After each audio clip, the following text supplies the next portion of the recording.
In 1996, when Taliban the first time took Afghanistan, my family internally displaced and went to village. There were a lot of people who were forced to sit at home, a lot of people who died in the war, and a lot of people who immigrated outside of the country. That created like a huge gap in the process of like development in Afghanistan. But I think throughout the history, our people, including my own family, had shown their resistance for the wrongful policies that Taliban were trying to apply.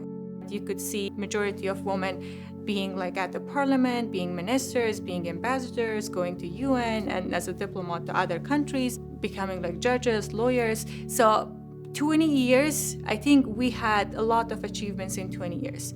And now Afghanistan is experiencing another gap because again, most of like our educated people, they had to run away for their lives, and there are people who are forced to sit at home no matter like how many degrees they own. And there was and still is target killing, that they find out like who was the activist, who was the judge, who was the lawyer, who was like working with the government before, and then they target those people.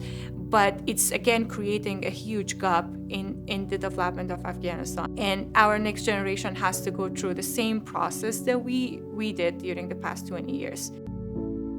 When I think about the village from where I started, and I was like in very first female class there, we had a school for girls right before Taliban took over again. And now I assume that that school is like, shut down. So that is heartbreaking, but we all know that that's not how it's gonna end. So we gonna do whatever we can to raise awareness and find a way to open those doors to the girls who are like us and waiting for their schools to open. I was a kid when Taliban took the first time, and I know how it felt like not having a school and being displaced.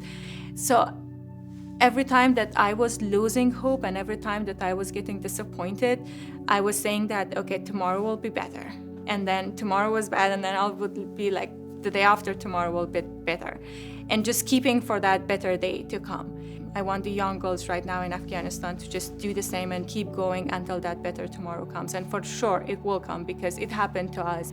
And right now, the way that they are showing the resistance and the way that they are protesting and raising their voices, the fearlessness that I see in their eyes, I'm sure that they will never lose hope. And I'm sure that they already have it. And they will do great.